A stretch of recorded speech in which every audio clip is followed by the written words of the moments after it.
Alliance Manjac présente The second minute, Babu Kumanyako, around the world.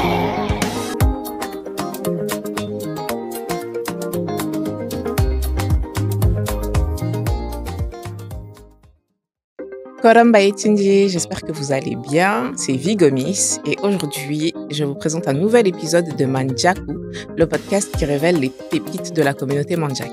Aujourd'hui, on reçoit un invité exceptionnel.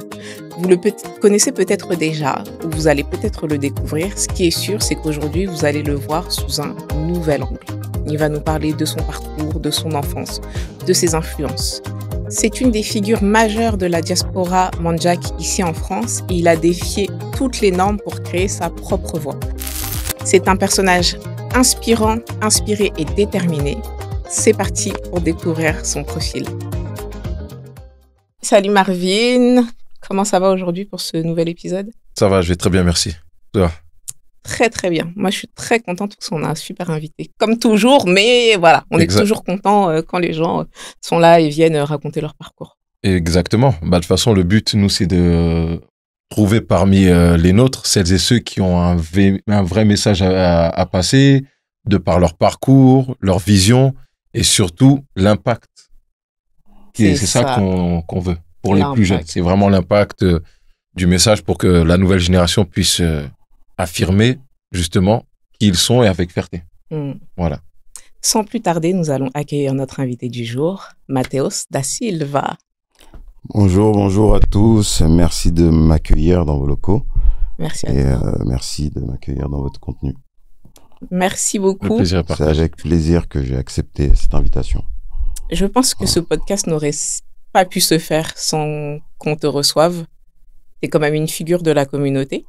Certains, je pense que la majeure partie te connaissent, mais d'autres ne te connaissent peut-être pas, peut-être les plus jeunes. Ouais, est-ce que tu pourrais te présenter rapidement, voilà, sans forcément les présentations bateau, oui, mais... C'est un peu long. Bon, moi, je suis Matheus, je suis du coup Manjac de Jetta, qui se dit terre aussi à Manjac. J'ai des liens caillots aussi très forts du côté de mon père, et voilà. Sinon... j'ai vécu dans un fief, Manjac, qui est la ville d'Elbeuf en Normandie. Voilà, c'était vraiment dans cette ville, du fait de la proximité de l'usine Renault, qui se trouve à Cléon. Et bah du coup, c'est tout ce que les Manjac, ce sont des travailleurs, donc tu vas les retrouver beaucoup là où il y a des ports, ou là il y a des usines, tu vois. Donc toute la A13 là. Du Havre en passant par Mantes-la-Jolie, en passant par les Mureaux, etc. En allant jusqu'à dans le sud à Marseille, en allant à Saint-Nazaire, etc. Donc dans ces endroits-là, il y a des fortes communautés Manjac. Et moi, du coup, après être né au Sénégal, j'ai atterri en Normandie.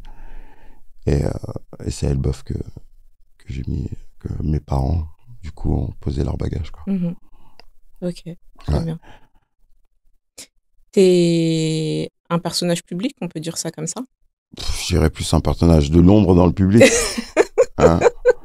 Voilà, un personnage de l'ombre dans le public. Voilà, parce que les gens connaissent mon nom, mais il y a des gens qui me connaissent pas. J'ai eu plusieurs anecdotes sur ça. Je vais vous en dire deux. Je faisais des soirées à un moment donné. Et du coup, je suis à la porte parce que je devais accueillir quelqu'un. Et il y a un mec qui vient à la porte avec des meufs, un groupe de mecs avec des meufs et tout. Il demande à me parler. Mais il s'adresse à un videur. Tu vois, parce que le premier qu'il a devant lui, c'est un videur. Et du coup, quand il s'adresse au videur, il demande à parler à Matheus. Donc, moi, je suis proche de, entre guillemets, mon public, entre guillemets. Donc, le videur m'interpelle, me dit, on t'appelle. Donc, moi, je me dirige vers le mec, je dis oui, qu'est-ce que je peux faire pour toi? Et là, le mec, il bombe, il dit, vas-y, appelle-moi Matheus. Vous, les videurs, vous aimez trop bomber, vous. Genre, je te dis de m'appeler Matheus, pourquoi tu m'appelles Matheus? Et du coup, je dis, mais je vais t'appeler Matheus, ça va changer quoi? Pourquoi?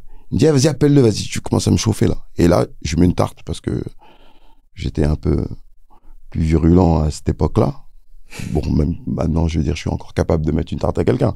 Mais ce que je veux dire, ce que j'ai pas aimé, comment il a fait, tu vois. J'ai pas aimé parce que j'ai senti que il a fait tout ça pour frimer devant son auditoire. Et il était clairement plus haut que son cul, quoi. Et j'ai pas aimé ça. Donc je l'ai giflé. Et du coup, il y a des gens qui ont dit, qu'est-ce qu'il y a, Mathéos? Et il a dit, oh, ah, c'est toi. Il a compris. Et je dis, ouais, c'est moi. Je dis, tu me connais d'où, toi? Pourquoi tu... Et là, il commence à se fondre en excuses. Oui, non, je suis le cousin de lui. C'est lui qui m'a dit, quand je viens, je demande pour toi. Et tout ça. Je dis, mais... Et là, il m'a donné un passeport. Genre, c'est le cousin d'un méga de ouf. Donc, du coup, je peux plus... je m'excuse pas, hein, mais je peux plus continuer dans ma lancée, tu vois. Donc, je lui dis, c'est pas correct comme tu fais. Je dis, tu viens de la part de quelqu'un qui te mandate. Normalement, tu dois te faire tout petit, demander poliment, etc. Et je t'aurais mis un tapis rouge, frère. Tu vois, là, tu mériterais que je te renvoie et que j'appelle le gars pour lui dire ton comportement. Tu vois, je veux dire. Mais au vu de tout ça, je vais te laisser rentrer parce que tu t'es déplacé, que t'es avec tes amis, tout ça. Et du coup, je l'ai fait rentrer comme ça, tu vois. Mais voilà. Donc, le mec connaissait mon nom, mais connaissait pas ma tête. Et la deuxième anecdote, c'est quoi? C'est un jour, je parle avec un blanc. Je suis avec un blanc qui dit me connaître. En s'adossant à moi, encore une fois. Et qui dit tout ce que je fais. Mais vraiment, tu fais ça, t'es manager de ci, t'es fait comme ci, tu fais ça. Et il est convaincu que je suis juif. Ah ouais, ok. Alors qu'il me dit Mathéos, du coup mon prénom, je m'appelle pas Mamadou, tu vois, ou un nom cramé renois, tu vois. Et du coup il me dit tout ce que je fais, genre oui je connais. Et comme il me dit ça, moi je joue avec, tu vois. Bien sûr. Je dis, et du coup, pour lui, je suis juif. Parce que c'est comme si dans le thème, un Renoir ne peut pas faire autant de choses bien. Ouais, tu vois le exactement. truc? C'est dingue quand même, tu ouf. vois. C'est-à-dire que le mec me décrit, mais vraiment, il invente pas. Il dit tout ce que je fais, parce qu'en fait, il a dû juste apprendre sa leçon. Bien sûr. Mathéo, c'est un gars, il a ça, il fait comme ci, il fait comme ça, etc. Mais sauf que lui, Il avait pas le visage. il a tellement pas le visage que dans sa tête, dans son imaginaire, un mec qui fait tout ça ne peut jamais être noir. Et jamais. Jamais être noir. Pourquoi? Les noirs, c'est ouf. des videurs. Les noirs, c'est des gros bras. Les noirs, c'est des... En vrai.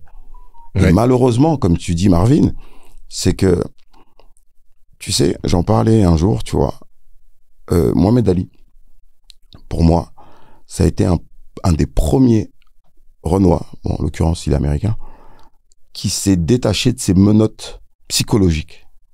Tu comprends? Parce que il y a eu l'abolition de l'esclavage, donc du coup, les menottes physiques, on les avait plus.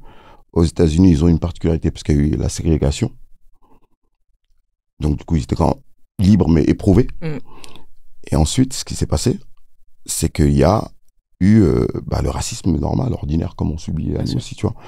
Et du coup, Mohamed Ali, c'est pour moi, à mon sens, détaché de ces menottes psychologiques. Et des menottes psychologiques qui perdurent encore aujourd'hui.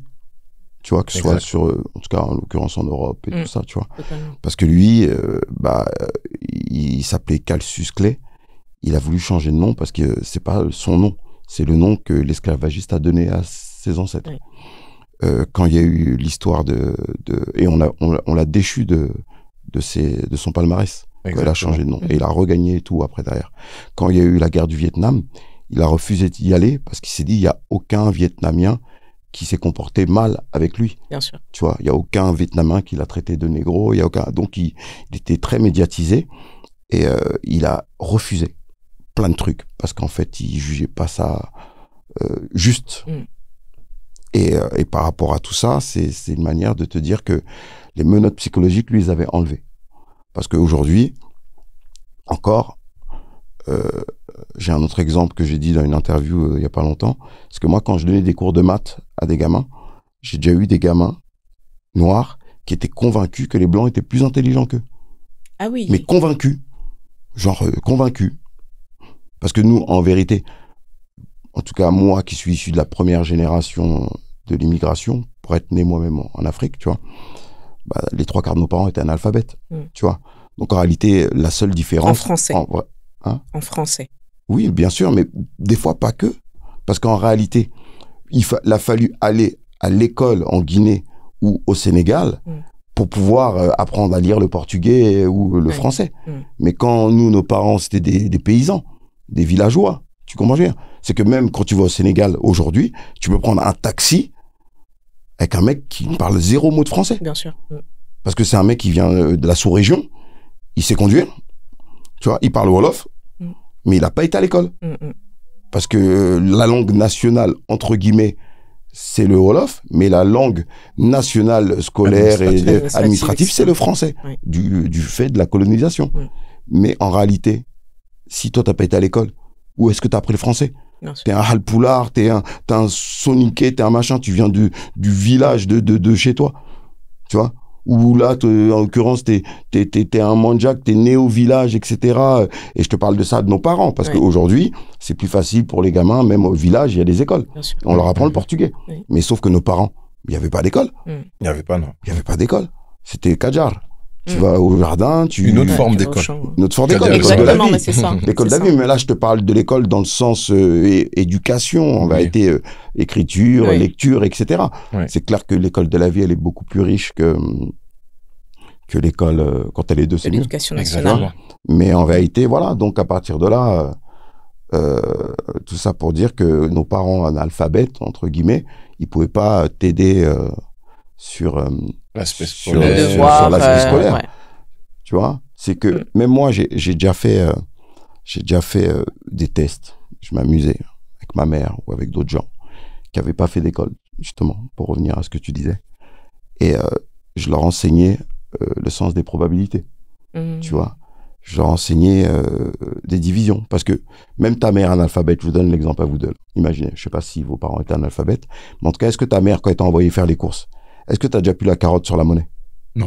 Ça marche pas, ça, frère. L'exemple est très bien. Ça marche pas, ça, frère. Vraiment, ça marche pas. Ça marche pas. Ça marche Parce pas. que compter, là, ça marche sur la planète entière. Ouais. Tu comprends bien? T'es en Asie, t'es en Afrique, t'es aux US, t'es machin, tu sais compter. Même avec tes doigts. Bien sûr. Tu comprends bien? Tu vas compter. Je t'ai donné 5, le truc coûte 3. Mec, tu me dois 2. Tu comprends bien? Tu me dois 2. Tu veux pas les arnaquer là sur ça. Et du coup, de par rapport à ça, et ce que j'expliquais même à des gamins quand je leur donnais des cours, j'ai fait passer des gens de genre 4 de moyenne à 18 de moyenne. Parce que en échangeant avec eux, mais sur des exemples basés sur leur quotidien, et une manière ludique dans l'enseignement. Plus simple, exact. Et par exemple, probabilité. Je te dis n'importe quoi. L'univers, c'est nous dans cette salle. Nous sommes 3. C'est ça l'univers, quand on parle de probabilité. Donc c'est le champ des possibles. On est 3. Sur nous 3, quelle est la probabilité que si on ferme les yeux de toucher une fille? Une sur 3. Ouais. Parce que tu es la seule fille. Quelle est la probabilité de toucher un garçon? 2 sur 3, parce qu'on est 2. Ça, c'est les probabilités. Un point, un trait.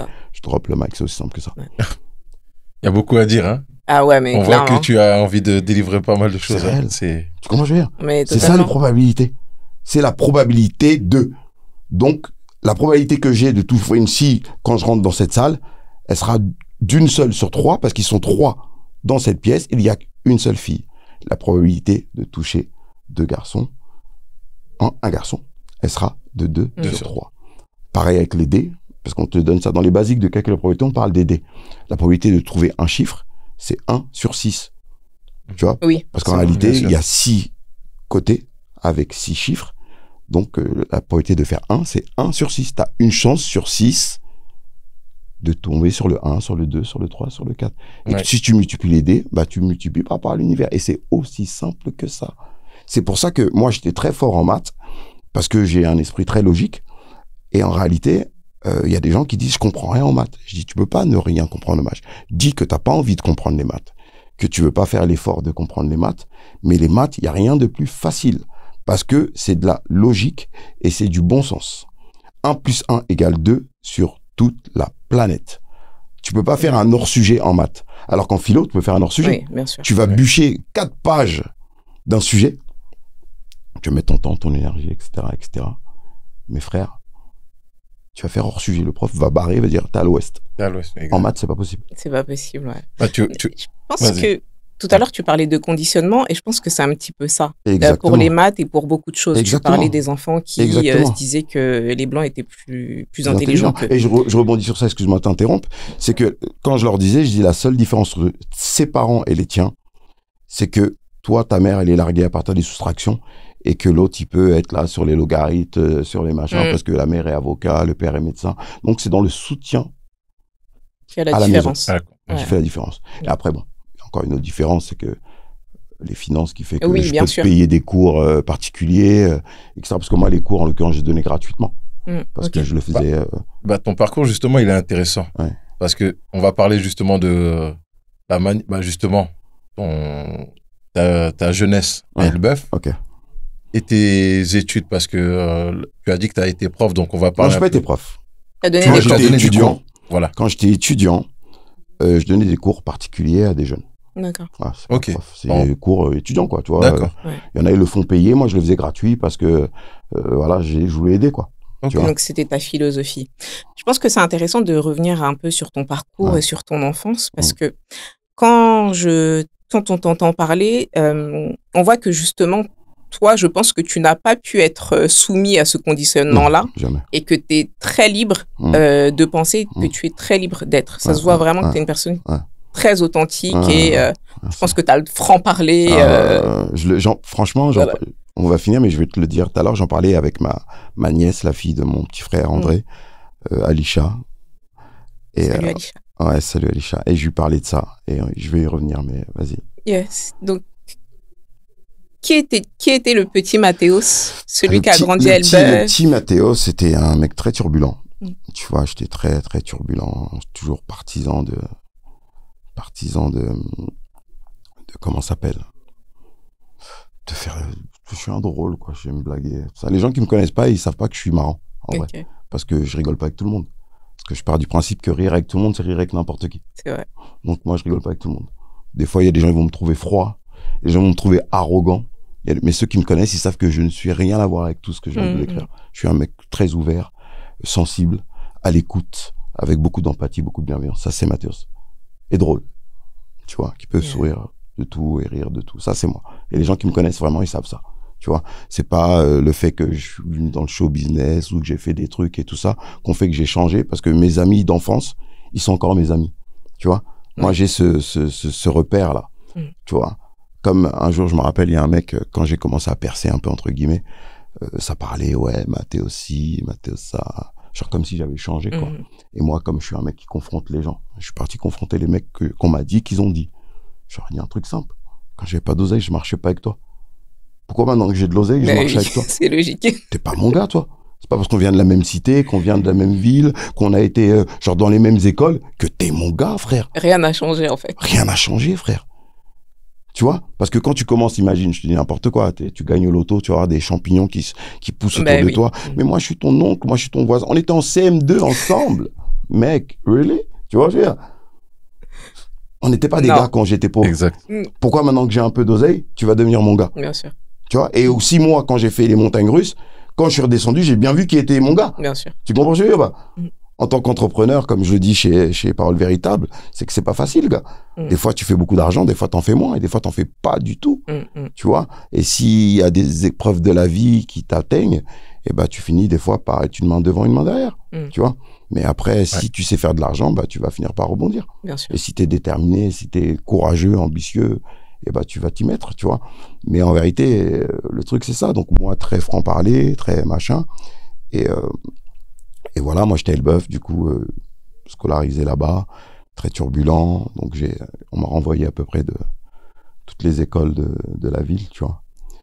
Et c'est comme ça que je me suis retrouvé à Paris, parce que ma mère s'est dit, c'est trop, quoi. Tu vois, je faisais vraiment beaucoup, beaucoup de bêtises, quoi, tu vois. Elle pensait que c'était l'environnement, du coup, qui n'était pas favorable. Il y avait, pour toi, en fait, ma mère, cette héroïne que j'aimais appeler, tu vois. Ma mère, c'était une personne extraordinaire qui a fait beaucoup de défauts, mais qui était une héroïne, une lionne, comme on le dit, tu vois. Et chez nous, en vérité, c'est très matriarcal. Oui. En vérité, les femmes sont fortes chez les Mandjaks, tu vois. On fait pas de tapette, nous, tu vois, je veux dire. On fait des femmes fortes, tu vois. Les hommes sont forts, mais je trouve que les femmes sont encore plus fortes. Et j'en parlais il y a 2 jours avec quelqu'un, et je parle pas des Mandjaks, je parlais des femmes en général et des hommes en général aujourd'hui. Et je disais, on a coutume de dire que les femmes sont le sexe faible. Moi, à mon sens, c'est l'homme qui est le sexe faible. Tu comprends ce que je veux te dire? C'est parce que de un, si on était dans la peau des meufs et qu'on devait avoir les règles, les grossesses, déjà... On n'allait pas avoir le monde qu'on a aujourd'hui. On n'aurait pas avoir le monde qu'on a aujourd'hui, ça c'est un. Et de deux, la pression qu'ont les hommes. Tu comprends, cher? On se rend pas compte, en fait, tu vois. La pression qu'ont les hommes. L'homme doit être fort, alors que ça se trouve, il est peureux. L'homme doit pourvoir, tu vois. L'homme doit savoir se battre. L'homme doit contrôler ses émotions. L'homme doit tout ça, alors qu'en réalité, t'es pas obligé, en fait. C'est pas, on n'est pas des robots. On n'est pas créé dans une usine qui fait que, à un moment donné, on est obligé d'être tout ça. Il y a des gens qui se sont jamais battus et c'est pas des bouffons pour autant. Non, c'est clair. Tu vas dire, il y a des gens, ils font peu d'argent parce qu'ils ont pas des bons boulots. Ils aimeraient pourvoir à leur famille, subvenir aux besoins, tout ça. Tu comprends? Et cette pression-là qu'a l'homme, mais elle est huge. Et si je veux la comparer, et sans que ce soit pareil, hein, tu vois la pression que peut avoir une femme à un âge donné, et l'horloge biologique qui fait tic-tac, qu'elle est pas maman, qu'elle est pas mariée. Tu vois la pression qu'elle a, sociétalement parlant même. Déjà pour elle-même, parce qu'elle sait que il y a déjà son désir à elle. Ça se dit pas. Mais en tout cas, la ménopause fait que tu pourras plus avoir de gosses. Tu vois, je veux dire, voilà. Donc ça, c'est un fait. C'est scientifique, c'est voilà, prouvé. Donc en vérité, quand tu t'approches d'un certain âge et que tu aspires à être maman et que t'as pas de gars, t'as pas d'enfants, etc., et que t'as tout ton entourage, tes copines, tes petites sœurs qui sont mariées, tes enfants, tu vois, la pression de ta famille, la pression sociale et la pression de toi-même. C'est comme ça qu'il y en a après, elles se ruent vers le premier mec venu fertile et qui au final finissent par faire un gosse avec n'importe qui et ça suit les problèmes qu'il y a. Mais sans que ça se ressemble, mais l'homme, c'est ça. Mais c'est un parallèle. Je t'ai même pas tout dit, parce que là, on est dans un truc machin, mais il doit être un bon coup, il doit être machin, il peut pas avoir un micro. C'est un truc, non mais tu te rends pas compte. On peut en parler parce que ça fait partie, je pense, on est dans un monde aujourd'hui où, voilà, ça fait partie des sujets, en fait. Exactement, mais tu te rends compte la pression, en fait. Quand je te les énonce là, tu réalises. Tu vois, parce que Marvin, c'est un garçon. Totalement. Tu vois, donc en fait, c'est des sujets que on parle pas. Parce qu'en réalité, on est très pudique sur plein d'aspects de nos vies. Mais en réalité, c'est une dinguerie d'être un mec en vrai. Parce que si t'es un mec et genre tu sais pas te battre, vas-y, tu bats. Si t'es un mec, tu fais pas de bif, tu bats. Si t'es un mec, tu 2 secondes, tu bats. Moi, je pense que c'est important. Tu bats. Non, comment dire? Mais c'est réel. Je pense que c'est important, même dans nos conversations sur la communauté Mandjak, etc. Je pense que c'est important. Moi, quelque chose que j'ai remarqué, c'est que la parole n'est pas forcément très libérée au niveau des problématiques que les hommes Mandjak rencontrent. En l'occurrence, moi, j'ai des frères. Le sujet s'appelle Alliance Mandjak. Donc, en réalité, on est très axé sur notre communauté. Mais ça, c'est un truc qui arrive à n'importe qui. T'es du Cameroun, t'es un ch'ti, t'es breton, t'es marseillais, t'es corse. C'est un truc d'homme. L'homme, c'est l'homme, entre guillemets. Pourquoi on dit l'homme avec un grand H? C'est parce qu'en réalité, c'est l'homme. Et même quand on dit l'homme avec un grand H, ça vous englobe vous aussi. Parce que l'humanité, etc. Donc, les struggles qui se passent dans la vie, ça concerne pas que nous, les Mandjak, ça concerne tout le monde. En vérité. Là, on s'accentue sur ça parce que il y a un truc qui se passe chez les Mandjak, c'est que la fierté. Justement, c'est ça, en fait. On a le comment on appelle ça, l'héritage. On a l'héritage de nos ancêtres, l'héritage de nos aînés. Et du coup, ça veut dire quelque chose d'être Mandjak, en réalité. Tu vois, et même les autres communautés le savent. Nous, quand on était jeunes, il y avait une bande, ça s'appelait les Bendy Force. Et en vérité, avant ça, il y avait les Black Dragon, les machins. Mais quand nous, les Mandjak, on s'est réunis mais on leur faisait peur, en fait. Tu vois, et c'est pour ça parce que les Mandjak, déjà, on est partout. Il y a des Mandjak dans tout. Quand je vous ai dit l'axe de la A13, il y en a beaucoup, mais en fait, il y en a plein partout, ailleurs, partout. C'est pas une grosse communauté, mais il y en a. Et le Mandjak, c'est la goutte d'encre dans le verre de lait. Tu comprends? Tu mets une goutte d'encre dans ton verre de lait, le lait, il a plus la même couleur.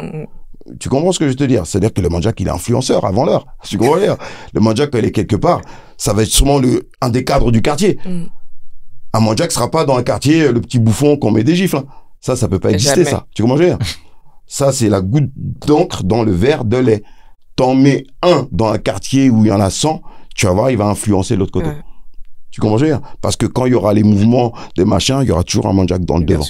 Donc, des initiatives comme la vôtre, elle a vocation à montrer, mettre le projecteur sur la forêt qui pousse et des gens qui comment ça s'appelle, qui font les choses, quoi. En silence, oui. qui œuvrent en douce, sans faire beaucoup de bruit. Alors qu'en fait, il y en a encore. Comme tu dis, je suis un peu connu de la communauté, donc j'ai fait du bruit, mais dans le positif. Parce que moi, autant j'ai fait des conneries, j'ai fait des machins, mais moi, ce que j'aime à mettre en avant, c'est les bonnes œuvres, on va dire. Oui, On va te totalement. dire que dans les années 90, maths, c'était ci, je faisais des bagarres, des machins, on s'en fout.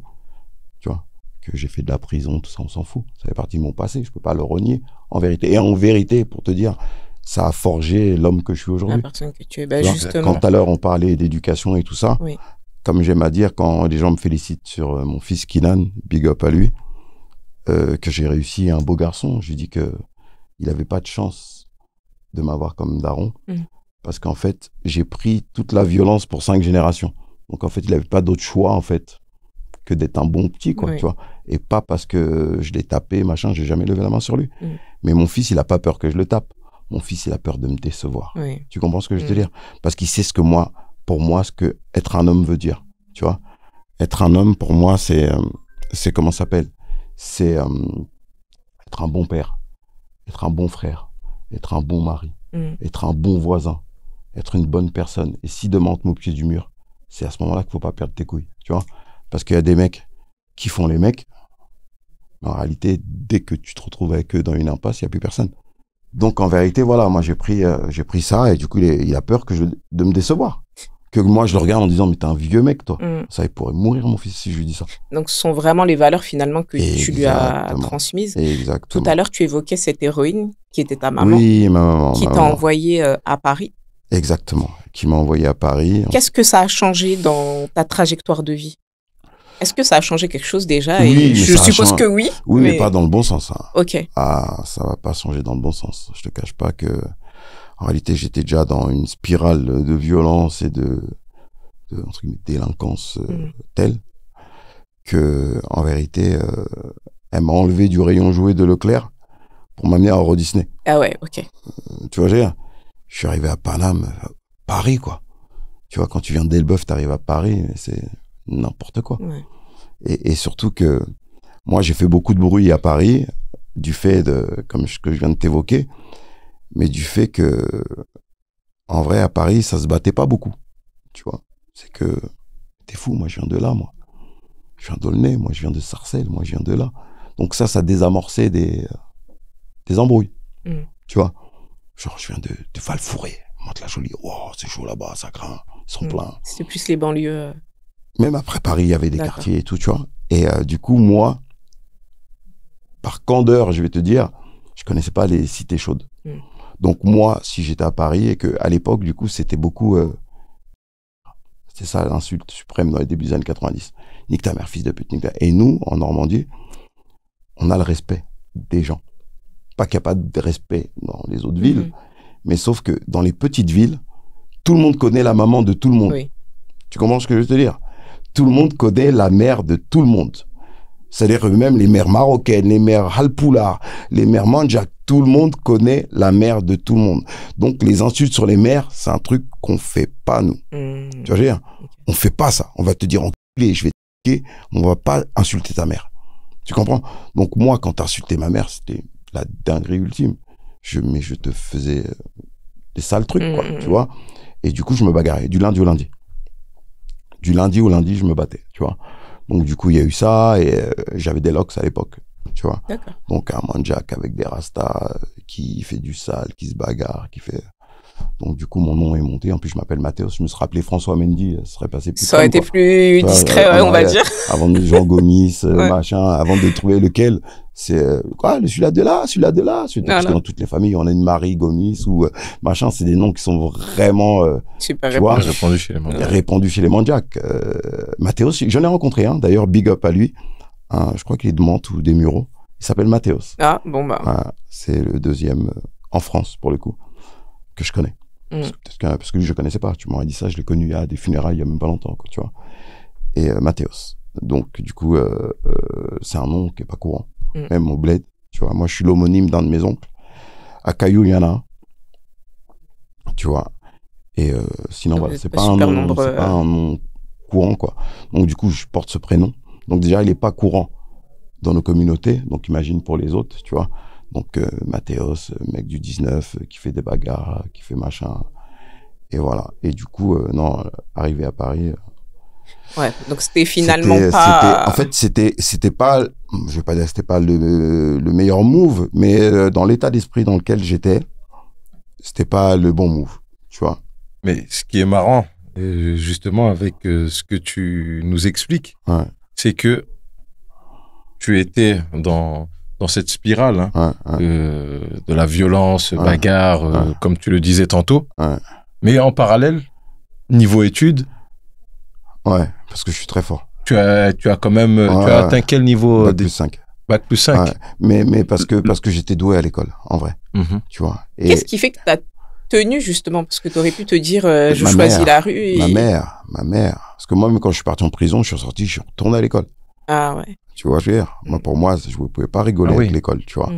Excuse-moi, on a oublié de... Vous êtes combien dans votre fratrie Ma mère a fait 11 enfants. 11 enfants. Wow. 11 enfants. Toi, tu es Bravo, devant Je ou... suis le deuxième de ma mère. Ah, ok. D'accord. J'ai une grande sœur. D'accord. Ok. Mais, et j'en parlais hier à un de mes neveux, là. Isaac, big up à toi. Que je prends avec moi un peu, que je le forme un peu. Donc, en fait, comme moi, je fais tout un tas de trucs, sa formation, c'est d'être à côté de moi. Tu vois, je veux dire, on a monté un meuble Ikea ensemble, là, tellement, en fait, ce jour-là, ma journée, c'était de rendre service et de monter un meuble Ikea. Et du coup, bah, il était avec moi, il m'a aidé, Isaac. Tu vois. Il habitait à Elbeuf, tu vois. Okay. Donc, il fait Elbeuf Paris pour me voir quand il peut, quand il veut, tu vois. Maintenant, j'habite plus là, donc c'est un peu plus difficile. Mais en fait, lui, il veut... On va y venir sur ça. Et du coup, je lui ai expliqué ça, c'est que lui, il a fait des études un peu, mais là, il se cherche un peu dans le truc, il fait de la photo, de l'audiovisuel un peu, il essaye, donc il est un peu dans le thème de l'artistique. Et donc, il a, moi, comme tonton, donc il s'est dit, attends, je vais me coller à mon oncle. Mais il m'expliquait que l'école, ça l'avait saoulé un peu et tout. Mais moi, ce que je lui disais, j'ai dit, déjà, j'avais des facilités. Et moi, depuis petit, je suis dans le tempérament, je veux tout niquer. Tu comprends ce que je veux dire? Donc, moi, même à l'école, je voulais être le plus fort.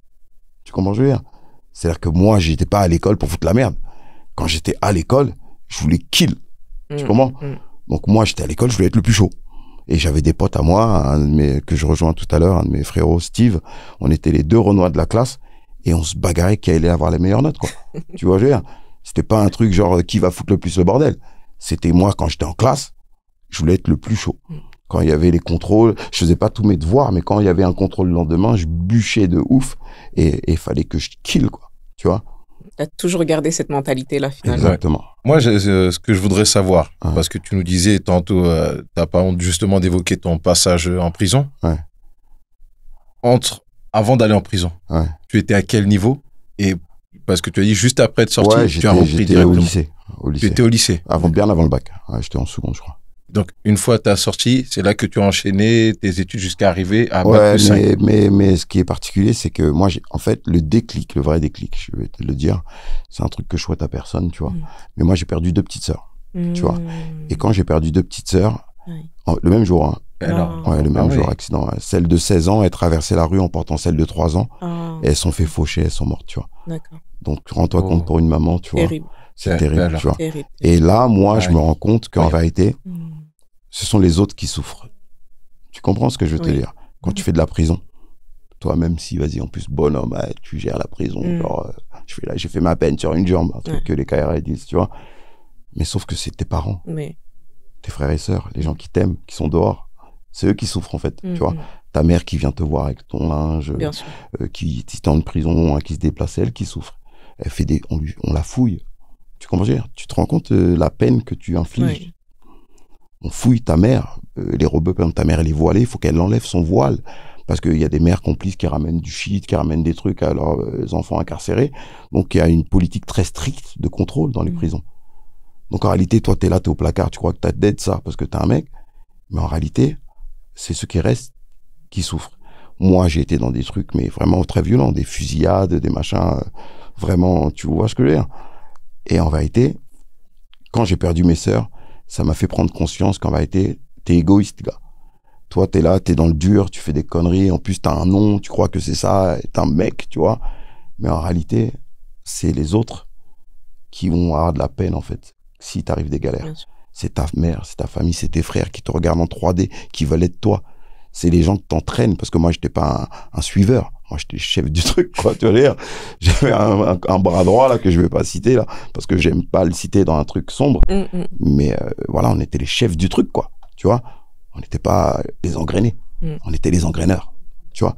Alors que j'ai jamais pris la main de quelqu'un pour faire des conneries. Mais, en réalité, le fait d'être qui je suis et le fait d'être comment j'étais, bah, ça faisait, tu vois, comme je disais, je le dis à une amie il y a pas longtemps, je dis, moi, je suis le fantasme de plein de meufs, mais je suis le fantasme de plein de mecs. Et je suis le fantasme de plus de mecs que je suis le fantasme de meufs. Tu vois, en mode, entre guillemets, alpha mâle, le mec qui est là, qui est grand, qui est costaud, qui a des tatouages, qui fait de l'argent, qui fait blabla. En fait, la liste, elle est trop exhaustive, en fait, tu vois. Et les mecs rêvent de ça. Tu comprends ce que je veux dire? Et c'est dingue. Moi, les plus grandes groupies que j'ai eues dans ma vie, c'est des mecs. C'est des gars. Tu vois, je veux dire. Ah, c'est ouf. C'est dingue. Tu vois, les meufs, elles veulent de toi. Elles t'idolâtrent, elles veulent peut-être te ken, tu vois. Mais en vrai, les plus grandes groupies que moi j'ai eues, ce sont des hommes. Ok. Tu vois ce que je veux dire? Ouais. D'accord. Ouais. Et donc, en tout cas, bref, je perds mes sœurs. Et là, je me rends compte de tout ça. Et là, je me dis, je peux plus rater. Il faut que je rende fier ma mère, mais voilà. Et du coup, c'est là que je me mets à fond dans les études. Ouais. Et j'arrête de faire des conneries, quoi. Jusqu'à atteindre le niveau master. Ouais, Bravo. Paix à leur âme. Déjà, parce que c'est vrai que c'est un événement très tragique. Hein. Perdre exactement. deux enfants d'un coup, deux sœurs. Exactement. C'est très violent. Et à partir de ce moment-là, donc, du coup, tu as décidé de changement de tout au tout, on peut dire. Changement de paradigme. Total. Ouais. Total. J'avais même mon appart. J'ai laissé mon appart pour retourner habiter chez ma mère. Parce que je me disais, au lieu de payer le loyer, je préférais donner cette oseille à la vieille, quoi, tu vois. D'accord. Et aussi parce que je voulais être près de mes frères, tu sais, j'avais plein de trucs, quoi. Parce que je m'en veux d'un truc par rapport à ma petite sœur, tu vois. J'en parle pas souvent. Bon, là, on est entre moi et Jack, je peux le dire, tu vois. Entre nous, c'est que j'étais jeune, ma petite sœur, elle me suivait de pas loin, tu vois. Elle était de 77, tu vois. Donc, elle aurait aujourd'hui 48. 48. Ouais, elle aurait 48 ans, tu vois. Et du coup, elle est décédée, elle avait 16 ans. Et genre, dans cette même année, genre 15 jours avant, elle veut sortir avec ses copines, genre le soir d'une fête. Et moi, je fais le grand frère relou. Là. Non, tu sors pas. Ouais, c'était l'époque des grands frères. Ouais, les grands frères, tu vois. Tu sors pas. Non, je refuse, tu vas pas. Je la bloque. Et du coup, elle sort pas. Et la peine que j'ai eue quand elle est décédée, si je me souviens, elle avait 16 ans. Ça se trouve, elle a jamais embrassé de garçon. Ça se trouve, elle a... Non, mais c'est vrai. Non, c'est pas marrant, mais... Je te parle d'un truc réel que je m'en suis voulu, en fait. Tu vois, dire, c'est-à-dire qu'en vérité, ce move-là que j'ai fait, là, je m'en suis tellement voulu, parce qu'en fait, je l'ai privé d'un kiff. Parce que c'était sa première sortie, en vrai, qu'elle allait avoir. Tu vois? Parce que, tu sais, tu connais comment on est, nous, les Manjak. Donc, les sœurs, elles sont là, elles font le ménage, elles font plein de trucs. Bon, nous aussi, hein, nous, chez nous, ma mère... Ouais, il n'y a pas de... le ménage, c'est pour les filles. Nous, tout le monde matriarcat, nous, tout le monde s'y colle. C'est ça. C'est pour ça que tous mes frères savent cuisiner, tous mes frères savent tenir une maison, parce que on n'avait pas le choix, tu vois. Donc, mais sauf que on avait nos tâches, et elle, c'était la grande sœur, quoi, aussi. Avec moi, j'ai mon aînée qui est une fille, mais il y avait elle qui était très active aussi, tu vois. Et du coup, je m'en suis voulu, ça, de l'avoir privée de cet instant. Ce moment de kiff avec ses copines. Voilà, c'était pas une boîte, hein, c'était une petite fête de quartier, un truc naze, tu vois. Mais elle était enthousiaste, elle avait envie d'y aller, mais elle était obligée de me demander mon avis, et j'ai refusé ça. Oh, c'était l'époque des grands frères, moi j'ai eu les mêmes. Ah, donc, j'ai pas aimé. J'ai pas aimé. Ouais, mais je pense que jure, c'était plus un acte d'amour c'est un acte d'amour bienveillant. Je veux te protéger. En réalité, ouais, exactement, en vrai. Mais sauf que j'aurais pu te protéger en étant là, parce que t'es ma petite sœur, et le fait que tu sois ma petite sœur, les gens, ils veillent sur toi. Donc, j'étais pas obligé de l'interdire de ce jour-là. En vrai. Tu vois? Je pense que c'est avec le temps qu'on réalise. Moi, j'ai eu exactement les mêmes frères. Juste, ils me voient sortir dehors, je traverse, je ne peux aller que à un endroit. Et ça va beaucoup parler à mon ami d'enfance, ça va se reconnaître. Je ne peux aller qu'au supermarché. Tu vas où? Tu fais quoi? T'es avec qui? Je ne peux aller que là. Mais en fait, mes frères, ils étaient aussi beaucoup un peu dans les bagarres, etc. Donc, ils avaient toujours peur pour moi. Je suis la petite dernière, etc. Donc, je comprends parfaitement ta démarche. Sauf qu'en réalité, c'est la vie. C'est la vie. On n'en a qu'une, en vérité. mais tu sais pas quand est-ce qu'elle va s'arrêter. Tu sais quand est-ce qu'elle commence, mais tu sais pas quand est-ce qu'elle va s'arrêter. Donc, moi, aujourd'hui, depuis lors, et en plus, j'ai perdu des tas de gens, tu sais, à mon âge, j'ai perdu des tas de gens. En réalité, il faut toujours vivre chaque jour comme si c'était le dernier, en vérité. Sans brûler la vie par les deux bouts, sans faire des excès. Mais en fait, tu sais pas. Tu sais pas. Tu sais pas. Moi, j'ai failli mourir en 2021, tu vois. J'ai fait une crise cardiaque et une embolie pulmonaire double. Ouais, je te jure. Genre, j'ai failli mourir. Peu de gens le savent, mais j'ai failli décéder, mais vraiment. Tu vois. Et tu es là. Et je suis là pour parce que, témoigner. voilà. Et c'est pour ça que même cet événement, ça m'a changé. Moi, je suis musulman, tu vois. Et j'étais déjà converti avant ça, mais je pratiquais pas de ouf et tout. Et après ça, je me suis mis à pratiquer vraiment à fond parce que je me suis rendu compte que j'ai failli mourir sans être bien dans mon dîne, quoi, dans ma religion. Okay. Donc, je me suis dit, hé, gars, et j'ai rattrapé. C'est comme ça qu'il y a plein de trucs de ma vie qui ont changé à ce moment-là. Mais la vie, on sait jamais. On sait pas. Tu peux être là, maintenant. Moi, je suis motard. Tu prends ta moto, là, et je vous dis au revoir. 10 minutes après, on n'est pas au contrôle. Galère, quoi. On n'est pas au contrôle de ça, tu vois. Donc, moi, en tout cas, pour vous rebondir sur ça, je m'en suis voulu quand même par rapport à ma sœur. Mais bon, tout ça pour t'expliquer que, pour reprendre le sujet, je suis très turbulent, etc. Je perds mes sœurs. Donc, pas que ça me canalise, c'est je m'auto-canalise, tu vois. Parce que ce qu'il faut savoir, c'est que moi, quand j'habite à Paris, j'habite seul. Au début, je suis chez un oncle, mais on se prend la tête, je suis quand même en environnement et tout. Et pendant, je crois, 6 mois, je fais Paris-Elbeuf tous les jours en train pour aller à l'école, tu vois. Mais genre, tu rates le bus, tu marches à pied, quoi, quand tu rentres, tu vois. C'est vraiment, tu sais, des anecdotes quand on te dit, ton père, il dit à l'enfant, ah, moi, je marchais à pied pour aller à l'école, j'allais au puits. Toi, tu peux raconter ça. Moi, je peux raconter ça, tu vois. C'était vraiment un truc où je faisais Elbeuf, Paris. Ma mère avait une voiture, cette héroïne, justement, on va revenir. C'est que ma mère, du coup, elle avait une voiture. À l'heure où même des tontons n'avaient pas de voiture. Tu comprends? Je parle de ça dans les années 80. Elle était en avance. Elle était en avance. Parce que, en fait, et avec le recul, parce que tout ça, passé un certain âge, tu vois, quand on dit les années, c'est un peu la sagesse, etc. Mais au-delà de la sagesse, en tout cas, je pense que ce qui pousse à la sagesse, c'est la hauteur que tu prends sur les choses, tu vois. Donc, avec le recul, tu te rends compte que de certaines situations, tu les vois différemment, tu vois. Genre, ta mère, quand elle est sévère avec toi, par exemple, elle est stricte, mais aujourd'hui que t'es parent, tu te rends compte que c'est pas facile. Et quand t'as, genre, ma mère, elle avait 9 enfants, tu vois. 9 enfants quand elle s'est séparée de mon père. Okay. Et elle avait genre la trentaine en vrai. Tu comprends, je veux dire? C'est ça qu'il faut remettre dans le contexte, tu vois. T'as la trentaine, ton mari, il a des enfants partout, il te fait la misère, il te bat, etc. Toi, vie, qu'est-ce que tu fais? Elle n'a pas cherché, elle est partie. Mais tu le quittes, en fait. Bah oui. Mais sauf que à l'époque, ça divorce pas. Non. Tu es résiliente. Tu souffres. À l'époque, c'était ton mari te bat, tu vas voir tes parents te ramènent chez ton mari. Parce que c'est la honte de divorcer. Tu comprends ce que je veux dire? Donc, ma mère, dans les années 80, quand j'avais 11 ans, elle s'est séparée de mon père. Avec 9 enfants sous le bras.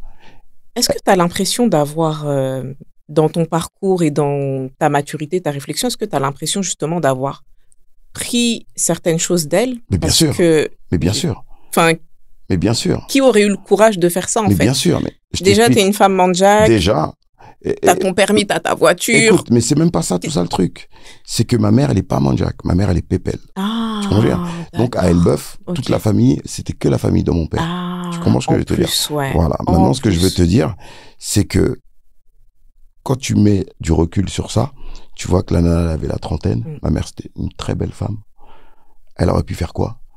Mettre les gosses à la DAS et faire sa best life. Ouais. Et qui lui en aurait voulu? En vrai. Aujourd'hui, les gens, ils font ça. Ils abandonnent le navire, frère. Tu comprends ce que je veux te dire? Elle aurait pu faire ça. T'as 39 ans. T'as 30 et quelques, je sais pas. En tout cas, à la trentaine, on n'avait pas beaucoup d'années d'écart. Et en fait, t'es là. Elle avait, parce qu'en fait, ma mère a 20 ans de plus que moi. Donc, à 11 ans, elle avait 31 ans. Okay. Ouais, t'as 31 ans, t'as 9 gosses. Tu vois, la machine. Tu vois, et du coup, t'as 31 ans, t'es encore fraîche. T'es encore machin. Du coup, elle aurait pu se dire,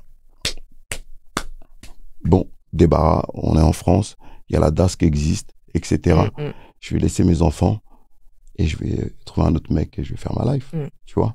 Elle n'a pas fait, elle nous a gardés tous, tu vois, analphabètes, machin. Donc après, elle a commencé. Et mon père, Qu'est-ce qu'il a fait, lui, quand il a vu qu'elle a bombé comme ça, il a fait « Ah ouais ?» Il est rentré en Guinée. Il n'a pas regardé dans son rétro. Ah, ouais. Tu comprends ce que je veux dire? Donc, ma mère, elle a fait des cours du soir. Elle a commencé à apprendre le français. Elle a appris le français. Elle a commencé à avoir un petit boulot. Elle a eu un petit boulot. Elle a passé son permis. Elle a eu une voiture dans les années 89. Tu comprends ce que je veux dire? Là où même des tontons, là, dans la ville, là, Ils n'avaient pas encore. peut-être sur, je te dis n'importe quoi, sur 40 tontons, il y avait peut-être 3 voitures. Tu vois ce que je veux dire? Ben, ma mère, elle avait une voiture. Tu vois? Ouf. Et du coup, donc j'ai pris, bien évidemment, à sa proximité, la détermination et de suivre ses rêves. Parce que comment je me retrouve à Paris, elle, c'était son rêve d'aller à Paris. Tu vois? Mais ma mère, je te dis n'importe quoi, ma mère, elle était à New York, ma mère. Toute seule, sans parler anglais. Tu comprends? Ah ouais. Ok. Ma mère, c'était une rêveuse. Tu comprends ce que je veux dire? Ma mère est partie à New York. Et tellement, c'est une gueudin, la meuf. La première fois qu'elle est partie, elle a voulu partir à New York. Elle a fait l'aller-retour à l'aéroport. Parce qu'elle savait pas qu'il fallait l'ESTA. Ah oui. Parce qu'elle s'est renseignée, elle savait qu'elle n'avait pas besoin de visa. Tu vois, comme pour aller dans certains bleds. Et comme elle voulait y aller seule. Et que nous, on est tous un peu grands, tout ça. Donc, elle voulait pas qu'on la décourage. Donc, elle a booké son billet, frère. Elle a booké son billet. Elle est à l'aéroport. Solo. Wow. Elle voulait nous appeler quand elle est là-bas. Genre, hey, je suis en Amérique. Tu comprends, je veux dire, ou pas? Et la Rome, elle est partie prendre sa crampe là-bas parce qu'elle avait pas fait l'ESTA. Purée. Tu vois, je veux dire? Et c'est quand elle revient de l'aéroport que Gollery, elle nous dit, ouais, je me suis, qu'est-ce qu'il y a, maman? Ouais, j'ai voulu aller en Amérique et tout, on m'a pas laissé. Je dis, pourquoi Vous êtes là, vous comprenez rien. Non, moi, je sais que ma daronne, c'est une gueudin, tu vois. Donc, elle me dit ça, et je dis, mais faut l'ESTA. Moi, je connais les États-Unis beaucoup, tu vois. Et du coup, j'ai fait l'ESTA, et au final, elle part au State. Mais quand elle part au State, elle veut genre y rester dans sa tête.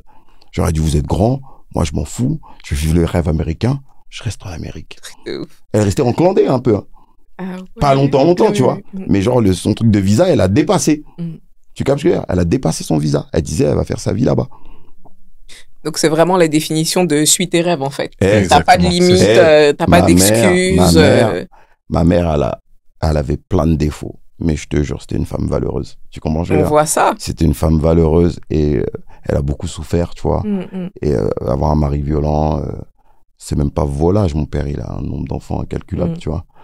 Et ce que je veux te dire, c'est que, voilà, c'est plus tu perds 2 enfants en bas âge, etc., tu vois. Même à Paris, elle avait une licence truc, elle faisait du tchèp dans les marchés et tout ça. Ma Rome, c'était une battante, quoi, tu vois. C'est voilà, tu vois, elle est vraiment... Un super exemple, franchement. Moi, ça m'inspire de fou. Ah, exactement. Parce qu'en fait, aujourd'hui, on est super... Moi, franchement, j'ai une vie, je suis super à l'aise, etc. Ouais.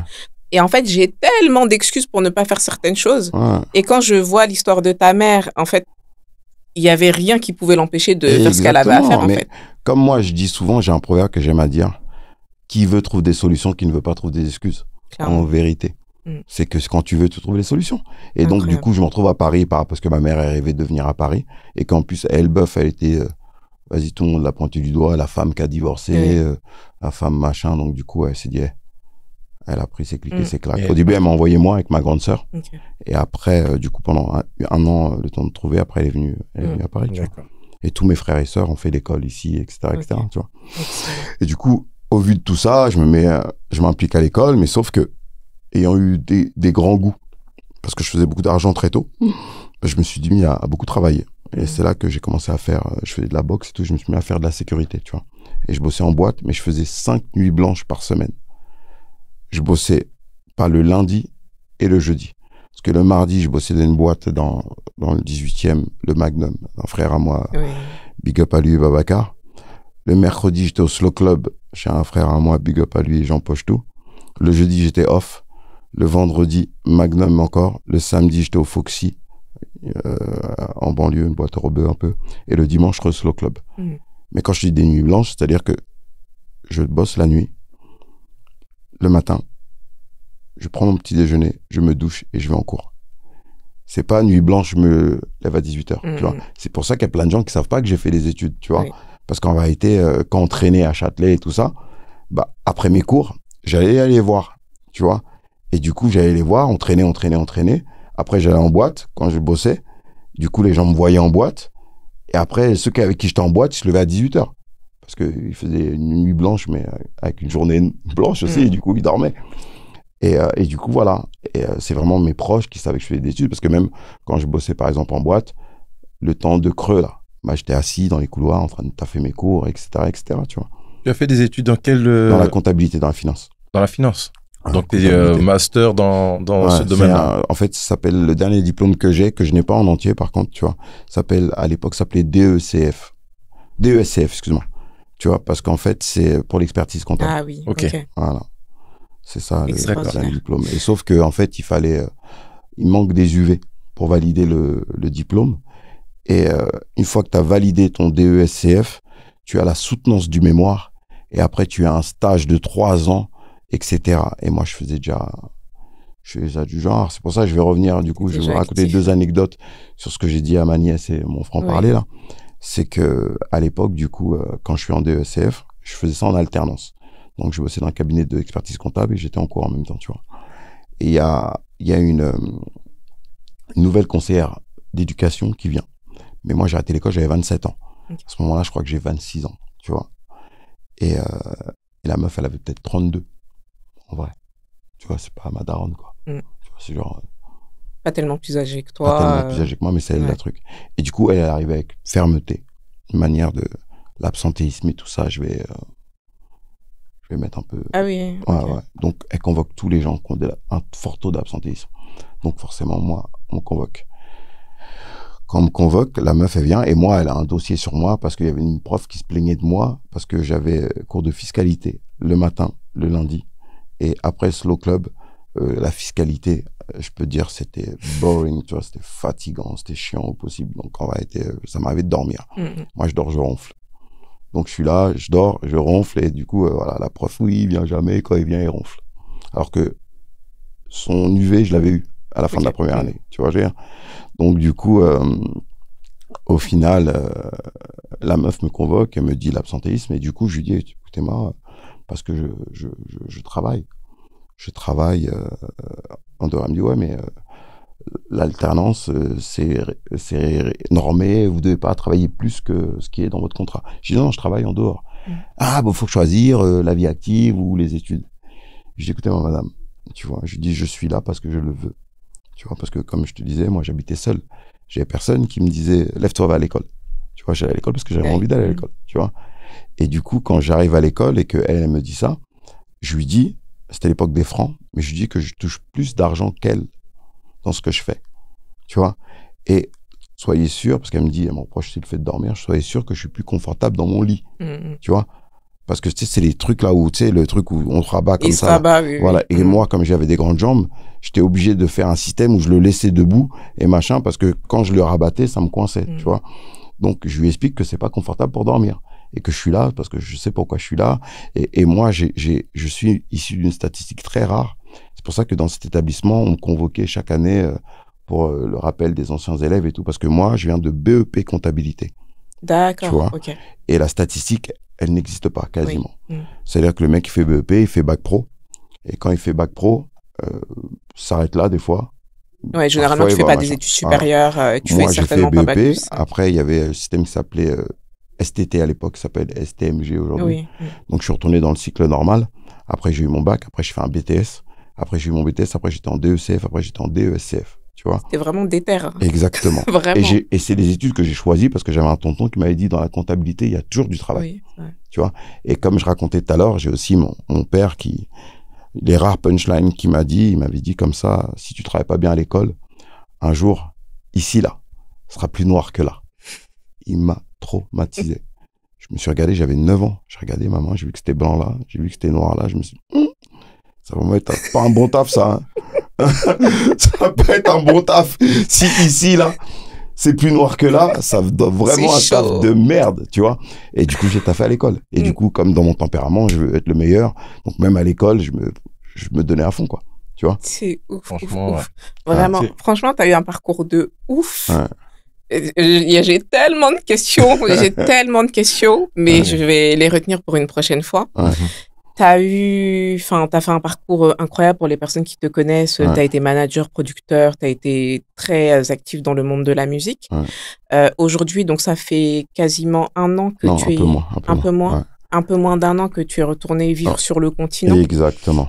T'as un vrai appel, en fait, sur tes origines, tes traditions. Exactement. Et je pense que t'es Moi, parti j'ai toujours incarner. essayé de faire des affaires au bled parce que je suis entrepreneur Oui. et que j'essaie de saisir les opportunités quand elles s'offrent à moi. Mm. Mais le bled, le problème, entre le bled. J'ai vu un mec là qui a dit un truc sur Instagram et j'ai kiffé. Il a dit faut arrêter d'appeler ça le bled en fait. Pourquoi on appelle ça le bled? En vrai, c'est nul, hein, c'est un truc péjoratif en vrai, tu vois. Donc la Guinée-Bissau, le Sénégal en l'occurrence, qui est notre bled à nous, Oui. tu vois. Donc j'ai déjà essayé, mais quand en Afrique t'es pas sur place, c'est souvent compliqué. Ouais. Donc moi je suis parti et j'ai monté une boîte du coup qui s'appelle Roots Bridge, littéralement ça veut dire le pont des racines, tu vois, et qui a vocation à aider les gens des diasporas dans toutes les activités qui prévoient, tu vois. Il y a justement la sœur d'Edmond, elle fait ça. Je crois que c'est Justine qui s'appelle. Justine, Elle oui. s'appelle Ouf, Ouf service. Service. Service. C'est un peu le même thème, tu vois. D'accord. Moi, je fais j'ai eu un roadster plus ouvert, mais c'est le même thème. D'accord. Et moi, je suis parti du principe simple, c'est que tout le monde a une anecdote où il s'est fait rouler par quelqu'un de sa famille quand elle a voulu entreprendre quelque chose, soit un chantier, acheter des terres, etc. Donc moi, c'est une manière de sécuriser. C'est une manière de sécuriser toutes les transactions et les machins. Et je donne un exemple qui n'a rien à voir, mais qui a du sens. Tu vois, avant que Western Union, ça existe, quand tu voulais envoyer de l'argent à quelqu'un, tu donnais l'argent à quelqu'un pour qu'il aille le remettre. Mais sauf qu'entre l'aéroport et le EVA, il se passe des fois un bar. Un bar, une ordonnance, ou un décès, ou la malhonnêteté, tout simplement. Tu vois, donc en réalité, c'est pas safe. Après, il y a eu Western Union, et du coup, tu lui envoies le code à la personne que tu as envie, il va récupérer l'argent que tu lui as envoyé. Enfin, pas d'intermédiaire. Donc moi, bien que je sois quand même un intermédiaire, mais je suis un intermédiaire safe, tu vois. Parce que moi qui viens d'ici, je sais à quel point les euros sont durs à faire. Tu vois, tout ce que on envisage au bled, c'est le fruit d'un sacrifice qu'on fait ici, tu vois. Nos parents se sont fait carotte, tu vois. Et moi, quand j'ai commencé, je me suis dit, oh, les parents, c'était les anciens. Moi, je vais pas me faire carotte. Mais on m'a graille, je crois, plus fort qu'on a graillé ma mère. Tu comprends, je veux dire? Parce qu'en fait, on croit qu'on a le thème. Mais en fait, les mecs, voilà. Mais là où moi, quand je vis là-bas, là où je me rends compte qu'ils sont primaires dans leur vice. Parce que, comme je dis souvent, eux, ils ont le vice d'un pays. On a grandi ici. On a le vice des Marocains, des Algériens, des Tunisiens, des Camerounais, Vraiment. des Maliens. On a grandi avec tout le monde, nous. Tu veux dire? Donc, tu peux pas nous faire, en vrai, si on est devant toi, sur place. Tu peux nous faire qu'on est loin. Parce qu'en vérité, on n'est pas là-bas, il y a personne pour vérifier. Tu me vois, moi, un de mes cousins, du coup, mon oncle avait carotte ma mère beaucoup. Et mon cousin, quand il a fini par... Il me faisait des vidéos d'un faux chantier pour montrer que le chantier avance. Et là où il allait encore plus loin, c'est que quand il est en panne, il m'appelle pour me dire qu'il manque du ciment pour le chantier en question qui n'existe pas. Mais là, il te demande genre 150 € pour acheter. C'est pas beaucoup. Mais c'est parce que c'est le week-end et que il se dit j'ai rendez-vous avec une nana, il me faut 100 000 quoi. Okay. Ce qui fait le plus mal dans cette histoire-là, en général, hein, parce que c'est des histoires qu'on a tellement entendues. Encore, ce détournement-là financier, il est fait et que la personne a construit sa propre maison. C'est pour ça que je dis, on se dit, exactement. Bon, il nous a volé, ça nous fait mal, mais il a fait ça pour nous. Exactement. Mais il détourne l'argent pour au final être au sol, par terre. Et du vin de palme. Ça fait encore plus mal. Mais ça fait mal. Mais moi, c'est ça que je dis. Exactement. Parce que moi, s'il avait construit pour lui, moi, j'aurais pas eu avec plaisir non plus. J'aurais eu mauvaise. Mais en vérité, tu sais où est parti l'argent. Voilà. Et non, souvent, il a juste mangé, bu. Et voilà, tu vois. Ouais. Non, c'est dingue, c'est dingue. Et du coup, voilà. Donc ça, c'est le truc. Et à côté de ça, c'est bon, j'ai plein de projets là-bas. Comme je dis bien, j'ai pas besoin de vous pour faire mes projets, mais j'ai besoin de vous pour accomplir la vision que j'ai pour mon pays. Tu vois, parce qu'en réalité, mon pays, il faut qu'il se développe. C'est un pays petit, qui est riche, tu vois. On va entendre parler de la Guinée-Bissau par le narcotrafic, bien etc., sûr. Machin et tout ça. Mais en réalité, pourquoi le narcotrafic est très, très fort en Guinée? parce qu'on a un archipel de 88 îles. Exactement. Mais c'est des îles séchaliennes, sable fin, palmier, etc. D'ailleurs, Jeddah, c'est sur une île, tu vois. Et ce que je veux te dire, c'est que ça, c'est un truc, entre guillemets, inexploité, sauf très peu. Et en réalité, que ce soit par le biais du tourisme, par le biais de l'industrie, il y a plein de biais qui font qu'en fait, ce pays pourrait se développer, tu vois. Et c'est le nôtre, et comme tous les bons, comment te dire, toutes les bonnes choses que j'ai dit sur les Mandjaks tout à l'heure, que l'on soit travailleur, etc., bah, c'est à nous de faire œuvre à tout ça, tu vois. Parce que nous, comme je dis souvent, on est les enfants de pauvres. On est venu ici parce que nos parents se sont cherchés, mais sauf qu'on a grandi ici. Il y en a qui sont cadres, il y en a qui ont étudié, il y en a qui sont même entrepreneurs sans beaucoup de diplômes, mais qui ont un savoir-faire dans plein de trucs. Bah, il est l'heure de le restituer, tu vois. Exactement. Parce que dans cette France où ça devient de plus en plus anxiogène, où on nous montre de plus en plus qu'on veut pas de nous, on s'accroche à cette France, alors que tout le monde s'accorde sur le fait que l'Afrique c'est l'avenir, mais il y a que les non-africains qui y croient. Exact. Moi, en Guinée, j'ai rencontré des Chinois qui parlent mieux le créole que moi. Alors que je parle bien, moi, déjà, tu vois. Des Indiens qui parlent mieux le créole que moi. Parce que eux, ils y vont. Ils y vont pas pour l'amour du pays, ils y vont pour l'amour de l'argent. Exact. Ils y vont parce que c'est rentable. Nous, on a l'amour de l'argent aussi. Mais on a l'amour du pays aussi. Pourquoi pas joindre les deux? Exact. Tu vois, nous, on est cultivés, on n'est pas nos parents, parce que nos parents, ils n'avaient pas les mêmes capacités que nous, entre guillemets, sans leur manquer de respect, mais sauf qu'avec le peu de moyens qu'ils avaient, avec les fratries qu'ils ont fait des enfants par paquet, par sac, frère, tu vois, ils ont tous des terrains, ils ont tous des maisons, ils ont tous fait des trucs au bled, en vrai. Bien tu sûr, vois. oui. Donc à nous... Ils ont tous fait des trucs, tu vois. Donc nous, par devoir de mémoire, et de legacy, d'héritage, on peut pas rester en France et rien y faire, quoi. Parce que même moi qui ai eu un peu de moyens en France, et ben, en réalité, là-bas, c'est une autre vie, quoi, tu vois. T'as même pas besoin de... Et moi, je suis parti, pour parler vulgairement, avec mes projets et mes contacts. Parce que je suis pas parti avec un gros budget, des économies de ouf que j'avais fait. J'ai décidé de partir en 48 heures. 48 heures, j'ai pris mon billet d'avion, aller simple. Et ça va faire bientôt 1 an que tu es là. Ouais, pas 1 an, 8 mois. 8 mois. Waouh. Ouais. Donc en fait, quand on veut, on peut. Encore une qui fois. Qui veut trouve des solutions, qui ne veut pas trouve des excuses. C'est la même chose. Toi qui vas beaucoup au pays, enfin que ce soit en Guinée ou au Sénégal, du coup, je suppose que la démarche de Mathéos, elle te parle et est-ce que ça va aussi dans le sens de ta vision des choses? Et je pense qu'il y a aussi beaucoup de personnes qui partagent. Déjà, sa démarche, elle est très louable. Parce que c'est vrai qu'aujourd'hui, on n'a pas le même âge. Hein. Mathéos, c'est quand même un aîné qui a un parcours bien riche. Hein. Et j'apprécie d'autant plus qu'il est parce qu'il n'a pas de tabou à aborder les sujets de sa vie, que ce soit prison. Il n'a pas de filtre et ça, c'est très appréciable. Et oui, parce que d'une certaine manière, les pas que eux vont faire, justement, on les suit. C'est ça. Parce que nos parents sont venus ici pour un monde meilleur. Comme ils nous l'ont si bien dit. On voit votre génération faire. On voit celle qui est juste après toi, la génération 80. Nous, la génération 90. En fait, vous nous tracez la voie pour nous montrer que, écoutez, nous, on a vu ça, on a exploré ça au pays, on a vu ça, etc. On a vu telle difficulté par rapport à telle chose. Voilà. Vous nous déblayez le chemin, en fait. C'est ça qu'il faut vraiment mettre en avant et que les jeunes regardent aussi. C'est pas juste regarder les différents voyages. Maroc, Dubaï, les destinations qui ont fait rêver. Et aujourd'hui, réapproprions-nous justement les images de chez nous. Parce que ce n'est pas aux autres de faire la publicité de chez nous.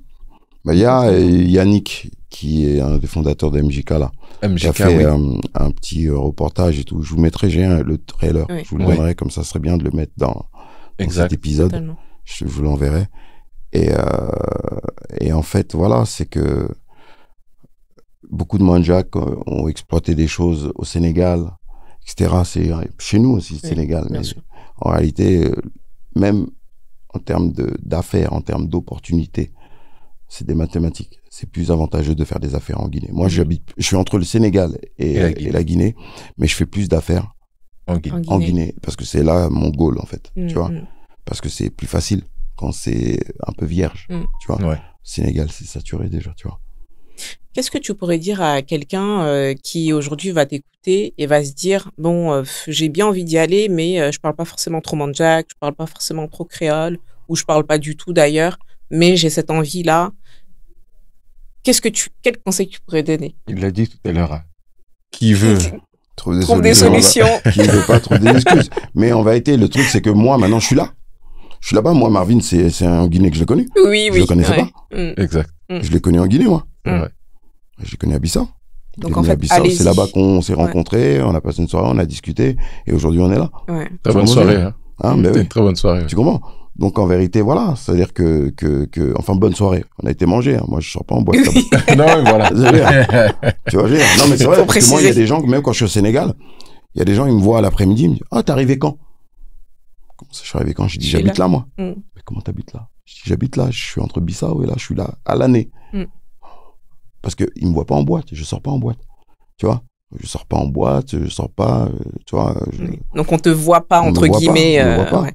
Là, je les ai vus parce que j'avais rendez-vous avec Edmond Mm. qui m'a dit, il y a les frères qui sont là et on s'est rejoints, on a été manger ensemble dans un restaurant en ville, tu vois. Mm. Mais moi, je vais pas en boîte, je bois pas d'alcool, je suis pas dans ces trucs-là, moi, en fait, tu vois, je veux dire. Mm. Pas par rapport à la religion, c'est juste que je perds pas mon temps, Mm. tu vois. Dans ta manière de Voilà, vivre. c'est ma manière de vivre, tu vois. Et par rapport à tout ça, en tout cas, ce que je dirais à un jeune, c'est qu'il y a moi, maintenant, et Justine, elle couvre service, Ouais. tu vois, je veux dire. Elle fait plus du service, moi je fais du service, du conseil, de l'accompagnement et de la conciergerie, Ok. tu vois. C'est-à-dire que sur tous les aspects, c'est-à-dire tu as envie de monter une boîte, tu as envie de machin, moi je vais t'accompagner sur le process, je vais faire l'étude de marché, parce que je suis là-bas, tu vois. Donc en réalité, tu peux, en étant français, d'origine guinéenne ou pas, avoir envie de faire un projet là-bas, Mm. ne pas parler la langue, etc. Mais tu as une antenne locale qui va prendre le relais pour toi. Donc, tu n'as pas d'excuses. Donc là, il n'y a plus d'excuses Il n'y a plus du tout. d'excuses. Parce que la barrière de la langue, Ouais. moi, je parle français. Bah oui. Je parle français, je parle anglais, je parle portugais, je parle plein de langues. Donc, en fait, on va communiquer. Tu vois. Et en plus, comme je suis là-bas et je suis de confiance, parce que je suis honnête, tu vois, etc. Parce que quand on parlait tout à l'heure d'intermédiaire, c'est mieux quand il y a zéro intermédiaire, mais quand ton intermédiaire, il est validé, tu vois. Je donne n'importe C'est quoi. ça. Par exemple, tu sais, je récupère des loyers pour des gens. Mais je t'ai fait ouvrir un compte, tu as ton application. Donc chaque fois que entre ton locataire et ton compte en banque, il n'y a pas d'intermédiaire. Il n'y a pas de ton cousin, il a récupéré ton loyer, il a bouffé ou il a Oui. machin. Parce que moi, à date, ton loyer, il fait de ton locataire à ton compte. Et toi, sur ton application, à échéance, tu vois le transfert. Mm. Le transfert. Comment tu peux Exactement. faire Donc, mieux? c'est totalement transparent. C'est transparent parce ouais. qu'aujourd'hui, on est dans les nouvelles technologies. Mm. Moi, si tu as besoin tu veux un terrain, etc., avec Google, je te géolocalise exactement le spot. Google Earth, tu vois exactement là où Ouais. tu vas acheter. Mm. Ouais. Tu vois, c'est plus comme avant, ta confiance Aveuglément. aveuglément. Ouais. Parce que moi, je sais que je suis honnête. Les gens me connaissent comme quelqu'un d'honnête. Mais quelqu'un qui me connaît pas, il peut se dire, ah, peut-être que. Mais là, j'ai tous les outils pour te sécuriser, en fait. Tu vois? Je vais aller en vidéo, tu as été sur un chantier, bah, j'envoie des gars qui surveillent ton chantier, tu vois. Je t'envoie des ouvriers qui bossent sur ton chantier, tu comprends ce que je veux dire?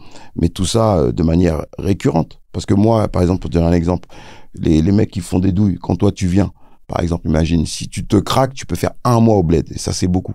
Parce que quand tu bosses, etc., tu peux pas faire 1 mois de vacances, sauf l'été des fois, parfois, tu vois. Mais au vu des 30 jours de congés payés qui sont obligatoires, bah, 30 jours, c'est le maximum obligatoire. Le reste, c'est sans solde, le reste, c'est tu décides de machin, et bref. Et c'est des mathématiques.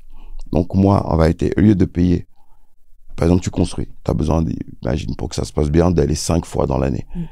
Mais imagine le nombre de billets d'avion que tu dois payer. Quand nous, on vient de France, en tout cas d'Europe, on a une charge familiale là-bas. Oui. Donc, tu es là-bas, tout le monde est sur toi, tu dois payer pour tout le monde, tu dois tout payer. Alors que si tu as quelqu'un à distance qui gère pour toi sans que tu aies à te déplacer, c'est des mathématiques. Ouais, bien sûr, Moi, t'as par tout exemple, payé. même ton chantier, ta propre famille, elle peut savoir que c'est à toi une fois que je t'ai donné les clés, que c'est fini. Ah oui, ouais, ok. Tu veux dire? Parce que quand tu construis là, Ils sentent qu'il y a de l'oseille. Donc, ils vont Bien commencer sûr. à te solliciter, etc. Maintenant, là, sur Facebook, les gens t'appellent. Ils n'ont pas besoin d'avoir ton numéro. Tu les as en Facebook en ami, ton téléphone, il sonne, tu vois, c'est des visages du bled, des gens qui te demandent des sous. Tu sais, c'est pas comme avant et ils n'ont pas ton téléphone, ils t'appellent pas. C'est ça. Donc, il y a trop de manières Ouais. qui te Ouais. fatiguent, en fait, tu Mm. vois. Donc, moi, je suis le barrage Ouais. qui te sécurise, qui fait en sorte que tu sois pépère dans ton truc, tu vois. C'est excellent. Et aujourd'hui, il y a des outils de contrôle. Moi, j'envoie des gens de manière aléatoire dans ton chantier pour que les gens ils sachent qu'ils sont obligés de s'y mettre. Parce que, pour te donner un exemple, l'autre fois, je suis parti à Dakar voir un truc pour un frère à moi, Laurent, qui a un chantier. Il voulait mettre son truc en Airbnb cet été. Ben, en fait, l'argent qu'il a envoyé, le menuisier, il n'a pas fini. Parce qu'en fait, le mec, il prend l'argent que toi, tu as donné pour couvrir un autre mec qu'il avait déjà douillé avant. Et comme il sait que toi, tu viens pas, et ben, il se dit, j'ai le temps de douiller un autre mec pour faire ça. Ouais, ouais. Et Exact. quand tu sais que à tout moment, il y a quelqu'un qui peut venir contrôler, l'argent qui est envoyé, tu vas le faire. Et là, en plus, l'argent, tu vas m'envoyer à moi. Et c'est moi qui va gérer l'approvisionnement. C'est moi qui va et même le surveillant du chantier, lui-même, il a un surveillant. Tu comprends ce que je veux dire? Bon, Ouais. c'est payant tout ça. Hein. C'est du service que je fais, évidemment. tu vois. Bien sûr. Mais en tout cas, j'ai plein d'axes de sécurisation pour sécuriser ton investissement et te rassurer. Et par rapport à ça, l'idée, c'est que ça ouvre des perspectives pour que les gens se projettent plus vers le bled, tu vois. Que les gens se disent, bah, attends, mais je vais le faire. Parce qu'il y en a plein qu'on fait au Sénégal, tu vois. Et en fait, tu construis un immeuble au Sénégal, c'est le prix de 3 immeubles en Guinée. Parce que le foncier, c'est pas le même prix, etc., tu vois. Donc, en vrai, c'est tout ça. Moi, l'idée, c'est vraiment de projeter, de développer, parce que tout seul, je peux pas tout faire. Tu vois, je suis pas le seul, hein. Il y en a plein. Regarde, on s'est vu en Guinée parce que il y va, il a un œil là-bas, et il y en a plein d'autres. Tu vois, moi, je suis là-bas à l'année, je vois plein.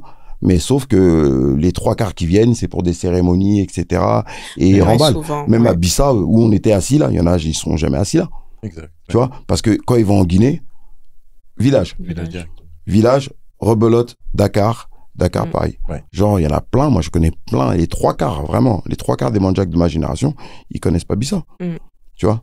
Et il y en a même, ils ont même jamais été au village. Parce qu'ils s'arrêtent au Sénégal. Et même moi, Mathéos, jusqu'à il y a peut-être 15 ans, tu me demandais, j'étais sénégalais. Mandjak, oui, parce que je suis Mandjak, mais moi je suis né au Sénégal, moi. Moi, ma mère est née au Sénégal. Oui. Donc moi, je suis né au Sénégal, mes premiers papiers, c'est des papiers sénégalais. Moi, tu me demandes, je suis sénégalais. Aujourd'hui, je dis, je suis guinéen, sénégalais. Et je mets Guinée devant en plus. Parce que mon père, lui, était guinéen. C'est mon père qui est Mandjak. Tu vois. Oui. Donc voilà, il faut se réapproprier notre pays, tu vois. Et si nous, on le fait pas, qui va le faire? Parce que tu vois, les générations d'en bas, là, elles sont complètement déconnectées, tu vois. Et nous, c'est à nous, en tout cas, moi qui suis votre aîné, tu vois. Et voilà, faut le faire. Parce que l'étage au-dessus, ils l'ont pas fait, tu vois. Et l'étage au-dessus, c'était nos parents. Et nos parents, ils ont fait de ouf avec les moyens qu'ils avaient. Avec les moyens qu'ils avaient, frère, tu vois. Ouais. Ils ont fait des trucs de ouf. Moi, je fais de l'agriculture au bled parce que mon père a laissé là les hectares, tu vois. Et c'est les terres de mon père, en fait, tu vois. C'est pas moi qui les ai achetées, c'est pas moi qui... Moi, je suis content de les exploiter, tu vois. Donc, j'essaie de faire des trucs à un autre niveau pour amener le truc plus loin, tu vois. C'est aussi la responsabilité de reprendre ce que les parents ont laissé aussi. On a cette responsabilité-là. Ouais. On a cette responsabilité-là. Franchement, j'ai trop de questions, mais c'est pas grave. En tout cas, la chose que je pourrais dire pour la fin, c'est qu'on cherche souvent des rôles modèles. Je sais pas moi, Denzel Washington, je sais pas qui. On aime bien les Américains en rôle modèle, mais je pense que tu peux vraiment être fier d'être un rôle modèle pour la communauté, pas seulement pour les garçons, mais également pour les filles. Parce que moi, ton parcours j'ai un projet là, dans ce sens. Bon, il est un peu prématuré d'en parler, mais en tout cas, c'est dans ce sens pour en vérité fédérer et guider, quoi, tu vois, en vrai. Pas que je me prétends, mais de mon parcours et de ma légitimité à un moment donné, si moi je le fais pas, qui le fera? C'est ça. Tu vois, c'est pour ça que je fais plus d'interviews maintenant. L'autre fois, on m'a invité à Paul Vette, je parle de l'entrepreneuriat, là, je parle un peu d'Afrique, etc. Parce que c'est moi, en fait, c'est ma vie. Donc, voilà. Comme je dis, l'arbre qui tombe fait plus de bruit que la forêt qui pousse, tu vois. Ça. Donc, si t'en parles pas, qui va le savoir? Parce que comme je dis beaucoup, il y a le savoir-faire et le faire savoir. tu vois. C'est que, comme tu parles des rôles modèles, il faut des gens qui t'inspirent, des gens que, comme ils l'ont fait, comme ils disaient, qui ont déblayé le chemin apparemment, bah, tu les suis parce que il faut le faire, quoi. Totalement. Totalement. Un mot de la fin, Maravine? Content de cet échange, d'avoir pu échanger avec le grand frère Mathéos. Bon, il y a beaucoup à dire. Hein. Il y a aurait pu beaucoup nous dire à dire, pas mal de vraiment, choses. Hein, vraiment. Mais je pourrais revenir, moi je suis encore là un peu. Ah bah, bien totalement. évidemment. Je suis encore là, ça sera avec on pourra plaisir. revenir. Yes. On sort, on voit les retours, on voit les questions parce que moi-même, Aussi, j'ai oui. fait Parole Véritable. Il y a des gens qui disent, faut le refaire revenir. Parce que moi, je faisais peu d'interviews, moi, Oui. tu vois. Quand je te dis, je suis un homme de l'ombre dans le public. Oui. Tu vois, je suis pas un artiste, je suis pas au devant de la scène, en vérité. C'est, comme je te dis, c'est plus mon nom qui retentit que mon visage. Ouais. Il y a plein de gens. Hier, je suis rentré en Uber, le mec, il m'a vu, Mathéos. Je dis, ça va. Je le connaissais pas. Ouais. Mais lui, il m'a vu, maintenant que je fais des interviews et tout, il m'a dit, j'ai kiffé et tout. T'es plus visible. Tu vois. Ouais. Et du Ouais. coup, voilà. Plus Donc identifiant. après, moi, je parle aux mecs et ça les encourage. En tout cas, l'épisode de Parole Véritable, là, au-delà du fait que c'est des frérots et tout, il a eu beaucoup d'impact, tu vois. Parce que, comme on l'a fait entre frères, comme on a fait entre nous, on s'est appelé avant, de quoi tu veux qu'on parle, etc. Voilà, moi, ma vie, de la musique, avec Booba ou machin, tout ça, ça fait partie de ma vie. C'est les belles années que j'ai eues. Mais voilà, j'ai arrêté avec Booba en 2011. Il n'y a pas que En ça. vérité, déjà, il n'y a pas que ça, parce que c'est pas le seul artiste avec qui j'ai bossé. Mais bon, comme lui, c'est une big star, et que du coup, il fait fantasmer aussi les gens. Donc, les gens veulent un peu du macrélage et des trucs. Mais bon, moi, c'était mon frérot, et ça reste mon frérot, même si on est moins en rapport aujourd'hui. Bien sûr. Donc, il n'y aura jamais de croustillant, il n'y aura jamais de trucs... Voilà, tu vois. J'ai juste un truc à dire, là, d'ailleurs. Là. Ça, je profite de ça, tu vois. Je reparle à Booba grâce à Rof, tu vois. Ah oui. Rof a voulu me mettre dans une sauce, tu vois. Il a cité mon nom dans un tweet, comme quoi j'aurais dit un truc sur Booba, et du coup, j'ai voulu m'expliquer avec lui, j'ai pas réussi à le voir. Au final, j'ai parlé à Booba en direct pour lui expliquer que, voilà, que dans le cas où ce rap game, il les a tous rendus fous, parce que Booba, on sait comment il est sur les réseaux un peu. Oui.